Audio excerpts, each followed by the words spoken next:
ask the speakers to talk more about their projects and their endeavors, with ShapeShift and the AG Investment Fund. Someone want to start off with that? Sure. Hey everybody, my name is Kravitz, and as Peter mentioned, I'm one of the founders and partners at AGE. We're a crypto asset hedge fund, and what that means is that we invest primarily directly in digital tokens, things like Bitcoin, Ethereum, and other digital assets that are being traded on the open market already. We don't do any traditional venture style investing for equity, and the fund is kind of ongoing, so that's kind of one of the differentiators between us and maybe a crypto venture fund. And we started in 2018. Before that, as you mentioned, I've been in the blockchain and crypto space since about 2012 is when I first started with Bitcoin, just as an engineer and kind of hobbyist. And then over the years got deeper and deeper down the rabbit hole and started pretty actively investing in 2016, 2017, and decided to go full time in this space in 2018. Partnered up with my partner Tyler, who I met here at UC Santa Barbara when we were freshmen, and he comes from a traditional finance background that complements my engineering background, and here we are now. So we started kind of in the heart of the 2018 bear market, and we're coming up on our 6th quarter of trading, and just love talking about crypto, and happy to be here. Thompson, I run business development for ShapeShift. It's hard to trace back when I first got into the space, but I think I'll start with just professionally. I started working for a company called Status in 2015 or 16, I think. Then I was very briefly at Deloitte, where I was a developer, worked with the blockchain team, and then was saved from corporate America by ShapeShift. Is that better? Okay. So yeah, and I've been at ShapeShift for 2.5 years now, and a little bit about what we do. People traditionally had referred to us as an instant exchange. You could, from the early days, come to ShapeShift with some Litecoin. You want some Bitcoin. Back in the early days, you didn't need an account. You could come, deposit to an address we provided, and we would send the other coin that you wanted to receive to an address that you provided. This was a really interesting service because although a lot of people know us from the front page, and you can come to ShapeShift and do that type of trading, we were the back-end tech on a lot of multi-coin wallets and a lot of services, a lot of merchant services. So we kind of worked behind the scenes in ways that you might not have noticed. Since then, and actually interestingly, the face of the new ShapeShift actually was born out of this idea of building a custody solution for crypto hedge funds and high net worth individuals, where we wanted to offer a multi-signature solution that was sort of configurable based on whatever an institution or person's needs were. Given that we're primarily a retail-focused organization, that got shifted into what the new face of ShapeShift is, which is just a really convenient, easy way to manage your whole crypto portfolio. And I'm sure I can talk more about that later, but it's a little bit about me, a little bit about ShapeShift.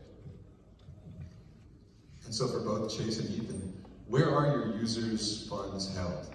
Who has custody of these? And how are you mitigating risk or evaluating risks related to the custody of the funds? Yeah, we don't hold our users' funds. So right now you can use ShapeShift with a Trezor, with a Keep Key, and most recently with a software wallet called Portis. So we never custody users' funds. We do, if you trade, there's an instant where you send funds through our system, through our trade engine, and then we send funds back, but it's the blink of an eye. So not your keys, not your crypto is something that we firmly believe, and we encourage everyone to hold your own keys for your crypto. We hold other other people's crypto because that's our business. But I agree with everything Chase said. So we invest on behalf of our LPs. So we pool their funds into a single portfolio, and then where we custody our actual crypto really depends and has changed over time. So when we first launched the fund, a year and a half ago, there weren't any institutional custody services that could support the variety of different coins that we trade.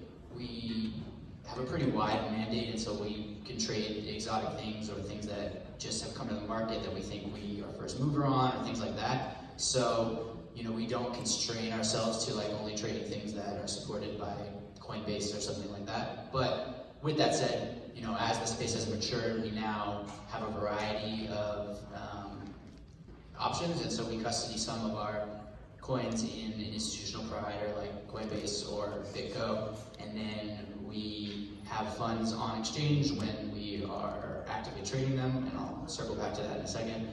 And then we do self-custody some funds on hardware wallets, primarily if we are going to be participating in a network, doing something like staking or operating a node, or adding some value to the network, or sometimes people call this generalized mining now, but if we're operating a node or staking a asset for yield, often it's best for us to self-custody that in a hardware wallet.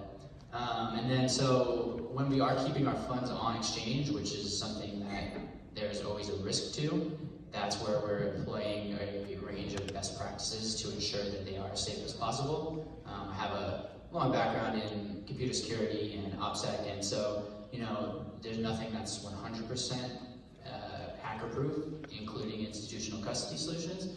And so the things that are important there are strong passwords, unique logins and passwords for each account, two-factor authentication, making sure your two-factor authentication is not tied to a phone number or SMS, making sure you have IP whitelisting, address whitelisting. There's a whole range of security protocols we have in place so that we have never lost any funds, including a Binance hack or anything like that, and that we are fairly confident that we won't lose any funds in the future, but it's part of the risk of this industry and part of what people pay us for. But we're always taking the best precautions possible when we do keep funds on exchange. Gotcha. And for Chase, what prompted the transition in ShapeShift's focus from retail to more like hedge fund institutional money? When we first started thinking about that, it was just expanding business horizons and things like that. I want to make sure I clarify. We're that multi-sig sort of hedge fund, institutional money idea is kind of on pause right now. So we're very much in the retail space. That's our bread and butter. It's retail investors.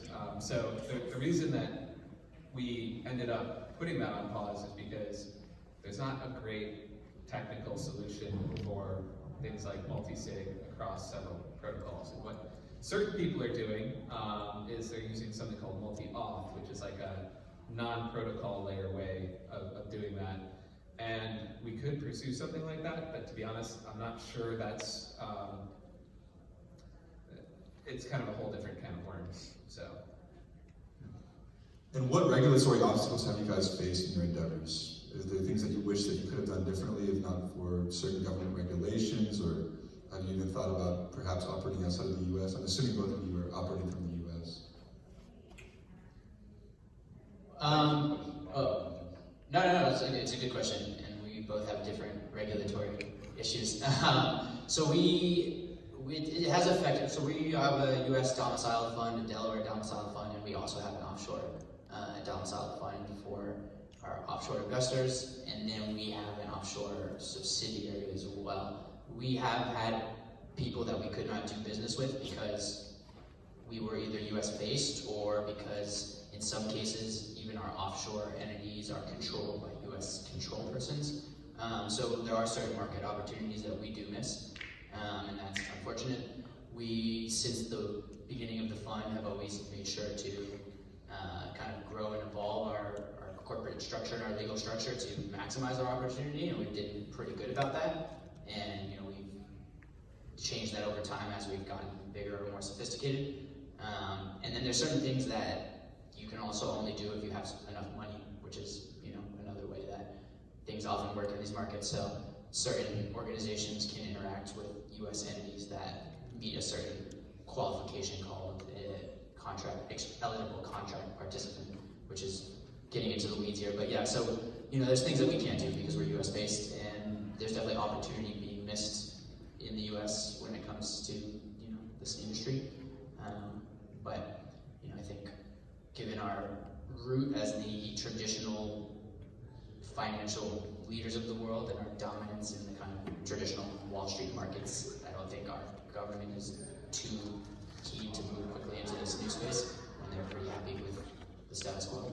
So that's the opportunity for people like us and everyone here to kind of be on the forefront there and get into this asset class before it's completely kind of normalized and subsumed by the traditional finance industry. So I think it's a good and a bad thing. So ShapeShift is a Swiss holding company, UK operating company. I can't really comment on any regulatory anything. That's no problem.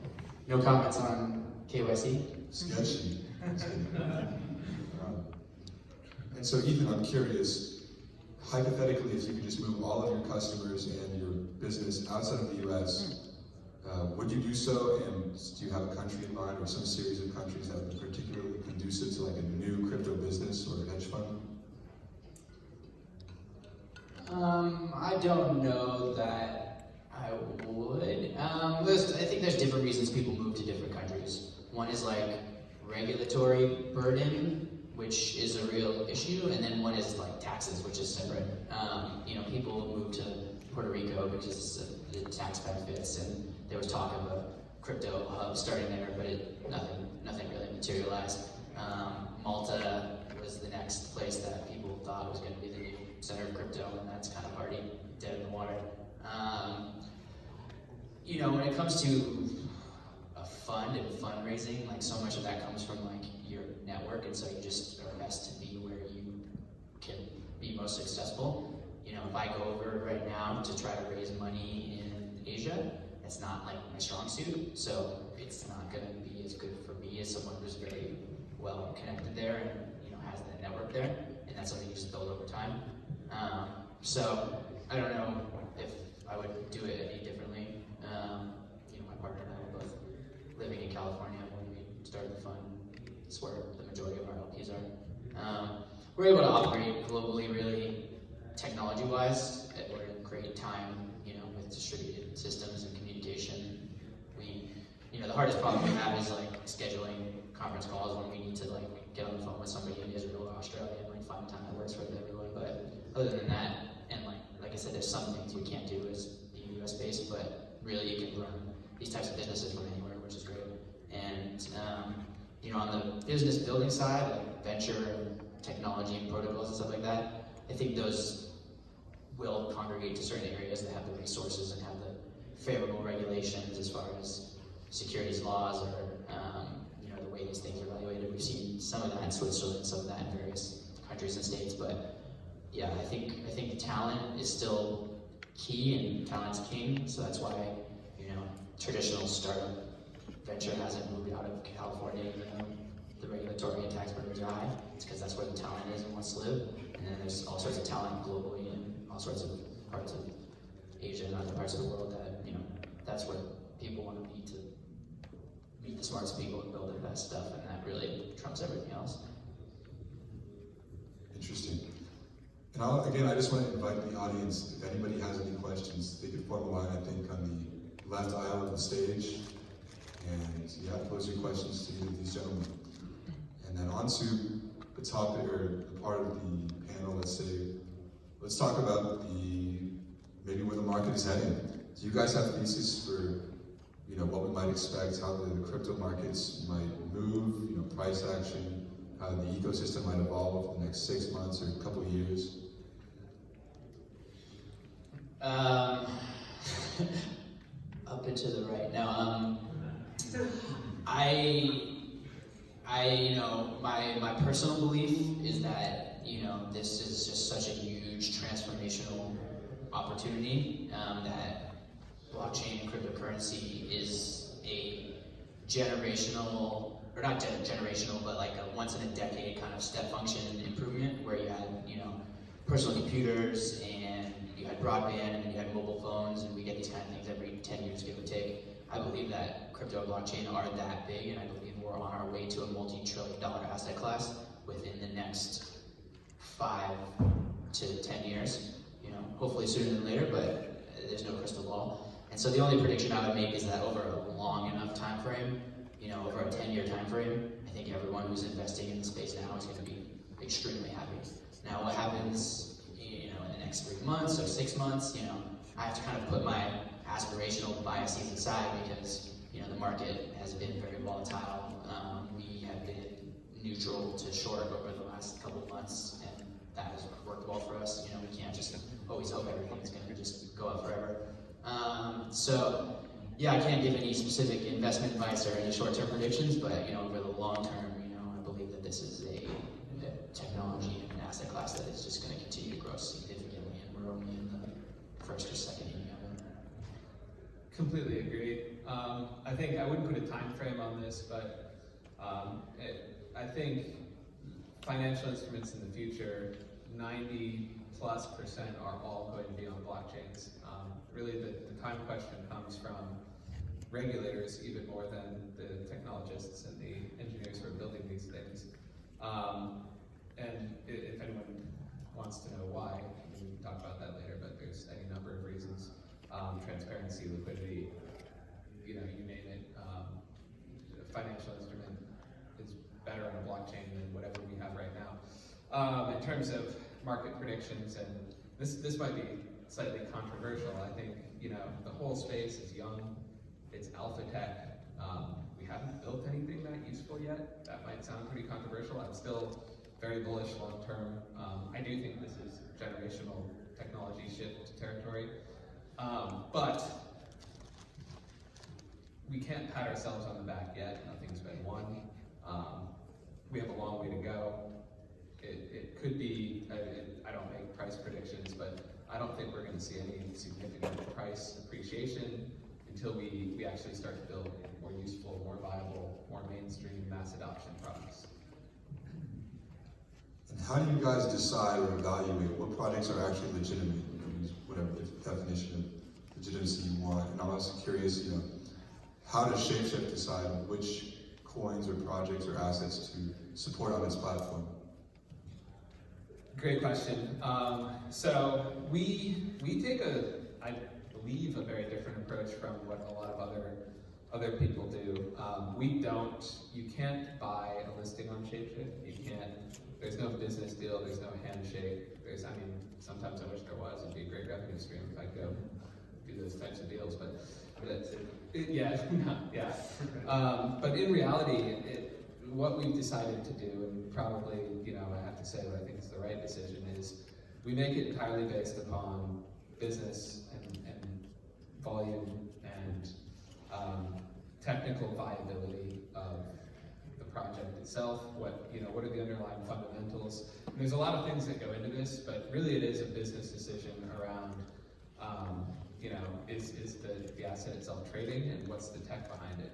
We made a decision to delist BSV this year, and I guess let me color that in a little bit. We don't want to be the police who decide what you should own. If you don't like Ripple, don't buy Ripple, but we don't think that we should hold that, those keys and say you can't buy Ripple. BSV is a little bit different because listing and legitimizing the token is giving a soapbox to a scammer. So that's where we draw the line in the sand. I think Craig Wright, his 15 minutes of fame is long. He's still there somehow, and someone needs to do a curtain call. And I think this was just our part to sort of yank him off the stage.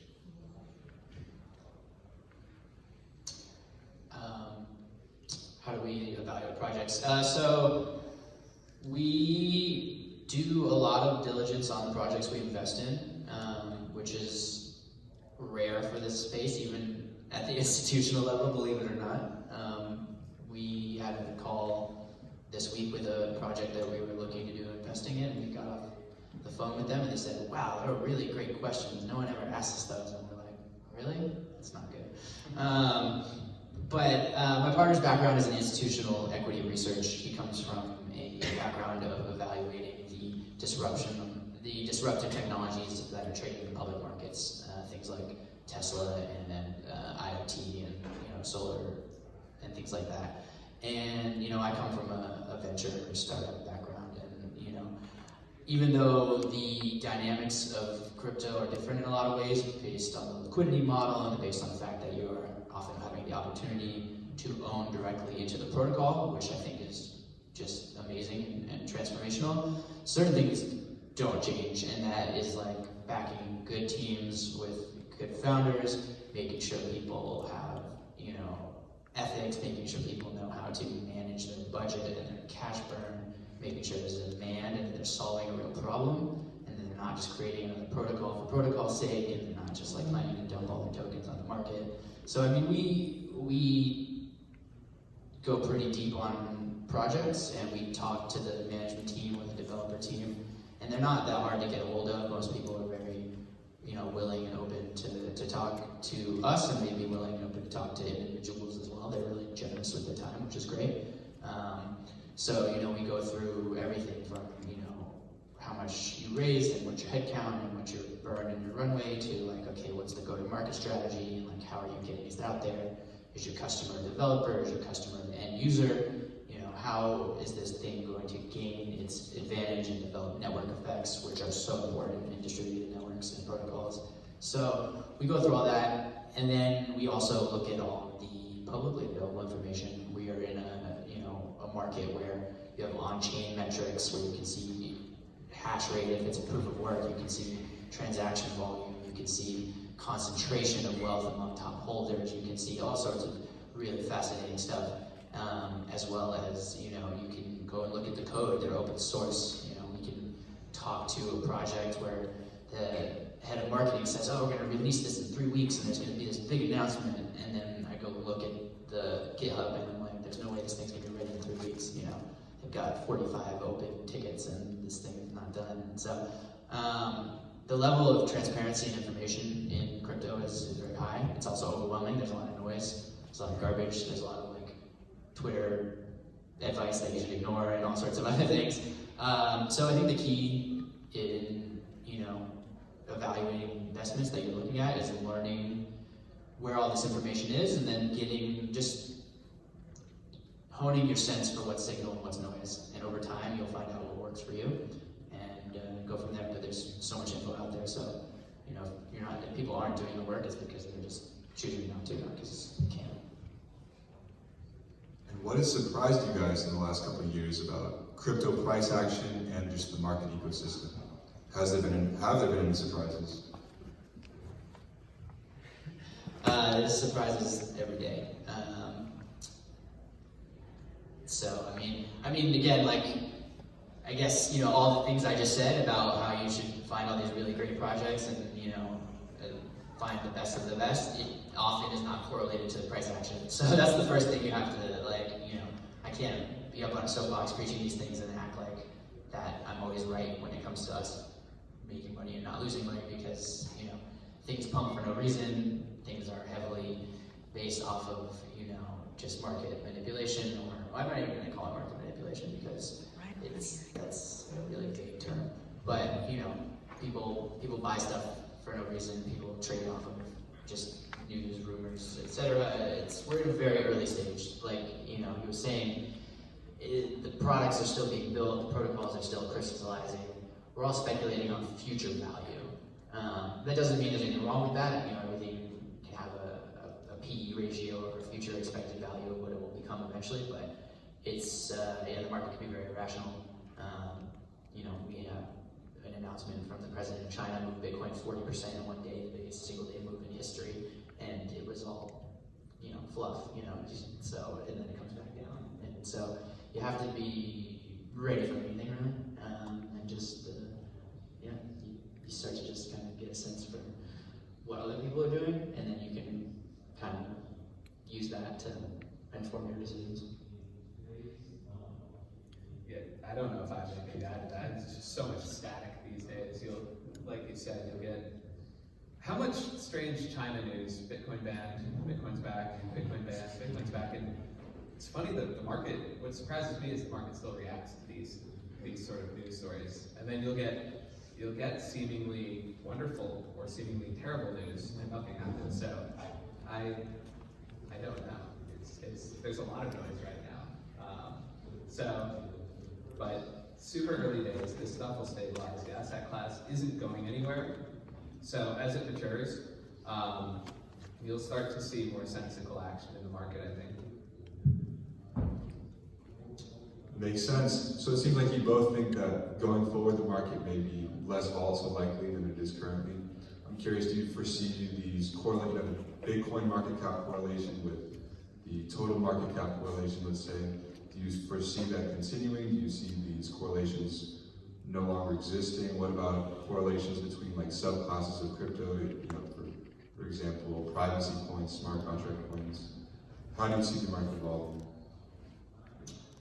I see that happening. I think other assets as they mature are starting to decouple from Bitcoin to a degree. The macro always will trump everything. Like no matter what you thought about one particular project, if some news comes out that, Bitcoin or some ban or whatever, everything else can all come kind of crashing down if some big macro news changes the landscape. But that is what it is. I think we are seeing projects start to decouple and correlate less to Bitcoin.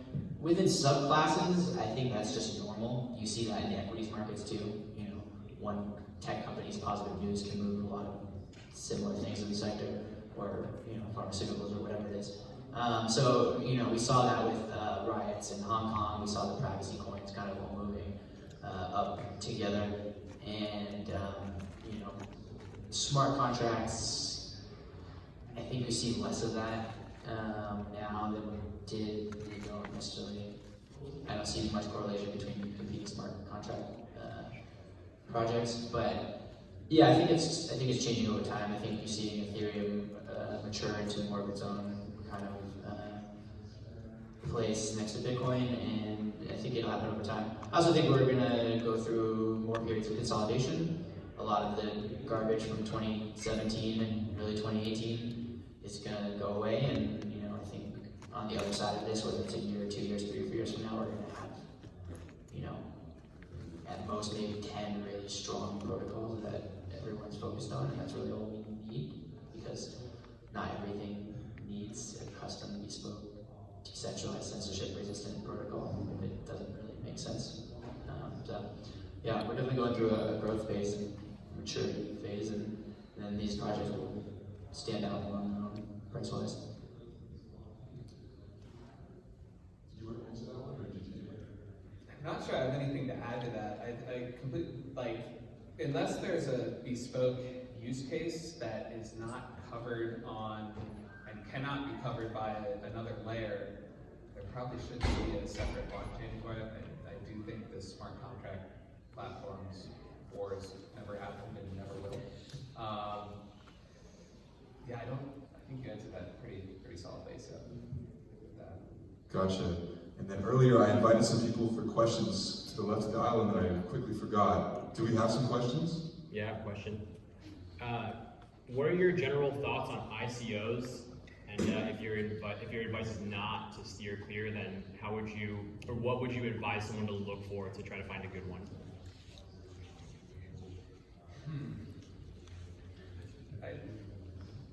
I have no philosophical issue with ICOs. I actually really like the whole crowdfunding, or sort of democratizing venture capital aspect that ICOs brought in. Obviously, when you do something like democratize high-risk investment like that, there's going to be a lot of scams. I don't think that's unique to crypto. I think that's just technology enabling access to something people didn't have before. I wouldn't personally look at any ICOs right now, and that's not a function of those ICOs not being good or not even looking at them. It's just not the right time. I think that market might come back in the future. And that's not to say if you know of a wonderful team doing something awesome and it's a great opportunity, sure. But really badly in late 2017, early 2018, maybe still, who knows. And I think it's going to take time for the market to figure out what is good value, what does a good project look like. I mean, also, I haven't seen anything in a while that looks new on the tech front. So a lot of new projects are just recycled, you know, stuff from 2017 where they're selling equity instead of tokens, or like, I mean, until something useful is built or until something new comes along, like if you see those things and you're smart enough to determine that there's something there, go for it. But I wouldn't take any flyers right now. Do we have time for one more question? Excellent. We have a question over here. Yeah, thank you. Yeah, hi there. I've got a kind of two-pronged question. And so earlier you had mentioned that you were neutral to short. I was wondering, as a hedge fund, what kind of derivatives contracts are you trading, and where are you trading those contracts? So I'll start by saying that we don't often like actually net short. We primarily, throughout the history of the fund, have been using that, you know, as a hedge, or, you know, originally actually we were even not going short, but when we viewed the market as, you know, unstable or bearish, we would actually just move to cash, and we would do a lot of arbitrage, or we would, you know, be very selective in just waiting for trades to come to us. There's certain patterns that occur in the market very regularly. Certain very large players in the market who run the same playbook over and over again, and we've learned how to trade into those or trade against those, and we might just wait 3 weeks for that to happen and just make that one trade. When we do actually go short, again, this is like getting into the nitty-gritty of our structure and things like that. We have, for most of the fund's history, avoided margin or using derivatives, and that has to do with tax implications. We have investors in our fund who invests with IRAs and tax-advantaged funds, and if you borrow and use margin, that generates unrelated business income tax against IRA investors. So this is like, again, a very in the weeds answer. But so for that reason, we were not going short in traditional fashion. We've since changed the structure, so that's not an issue for them. But we also sometimes trade these things called leverage tokens on an exchange called FTX. And we were a seed investor in their token when they launched their new exchange. And they basically have created ERC20 tokens that act kind of like ETFs. They mirror 1x or 3x directional performance on an asset. So you could get like 1x or 3x short Bitcoin or 3x long Bitcoin. And they have those for, you know, most of the different assets. And the thing that's nice about those is because they're kind of this ETF style, you're not borrowing, you don't have any liquidation risk, and they're traded like spot. So, you know, you could just say, oh, I want this 1x hedge token to net out my long exposure, or you could say, oh, I'm going to go 3x because I'm actually short. But it's kind of like a contained risk, and for us, it had some benefits on tax implications. So we trade the leverage tokens on FTX. You know, as far as derivatives, you know, the most popular is BitMEX. There's Deribit. FTX is primarily actually a futures and derivatives platform as well. So I biasedly recommend them. And a lot of people don't know you can trade margin and trade short on Kraken, which is the most reputable US exchange that has that option, in my opinion. So that's usually what I would tell our retail investors if they really do want to use leverage or go short, which I caution against. That Kraken is a good place to do it. Binance has, you know, margin as well now, as well as futures. There's a lot of options there. I think Peter mentioned about what's surprising in the market. Two things that surprise a lot of people in the market are, one, that most trade volume is off exchange over the counter for large amounts. It's not actually being done on exchanges. And then two is that the derivatives volume is larger than the spot volume. It's primarily coming out of Asia, and people are gambling with crazy amounts of money, going 100x long, 100x short, and I would not recommend it, but it's very popular. I don't know if we have another question over there. No, I'm the line. Oh, okay. And so yeah, kind of piggybacking off of that, I know something that's kind of come to prominence in 2019 is DeFi. A service I use is called Celsius Network. I was wondering if, as a hedge fund, they claim that hedge funds do borrow from them. Is that actually true? Yeah, it is true. We don't. For us, borrowing and lending has not been an attractive risk-reward profile because we can outperform the returns of lending our assets. But Celsius and BlockFi and Nexo and other people do really, provide lend and borrow liquidity to institutions and, are the middlemen between retail and institutions. There's a lot of people who do this privately as well that you don't know their names of either funds or family offices. There's a lot of opportunities for lending and borrowing in the space. And there's a lot of great opportunities for debatably low risk returns. It's important if you're gonna get into this space that you understand the difference between market risk and counterparty risk.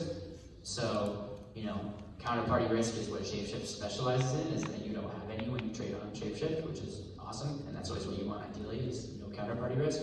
If you're gonna trade or lend and borrow with a OTC desk, you want them to be reputable, you want to know who they are, you want to be able to, worst comes to worst, enforce a contract with them. So, there's a lot of options.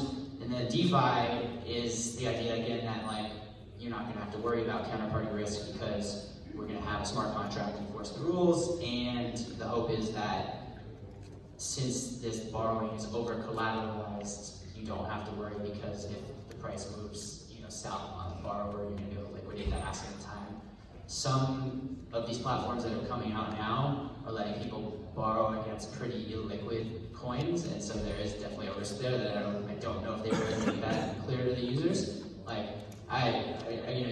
You could borrow against over collateralized Bitcoin, Ethereum, BNB all day. There's enough liquidity and it's great, and they have a 30 or 50% loan to value ratio, and it's fine. But if you're going to borrow against an ERC20 with a $20 million market cap, it's not going to go well for you if we have a crash. So, it's there's a whole range of things to consider, but as far as I know, Celsius and these other companies are very reputable and work with large institutions. Then there's a question of where do they custody their funds, do they have insurance? We have things like smart contract insurance now, Nexus Mutual. There's a whole bunch of interesting stuff in the space. I'm a big DeFi proponent. I think they're great opportunities to trade and lend and borrow, and I love the space. We invest in MakerDAO often, and we have looked at using platforms like some of these other things before. I think the DeFi space is super interesting. I think it's pretty crypto native. I'm waiting for that to come to the broader consumer space through really good UX. These kind of levels of adoption that we're really hoping for are going to require really abstracting the crypto out so people don't even know they're using it. So you're going to start seeing, and I'm seeing them now, where they're advertising to people on Snapchat and Instagram, and hey, get 5%, 6% yield, and they don't even really talk about the crypto. I think that's good. I think it's important to move beyond crypto for crypto people only. I think it's slowly starting to happen. Awesome. Well, I think that concludes our panel. I don't want to intrude on the next panel's time.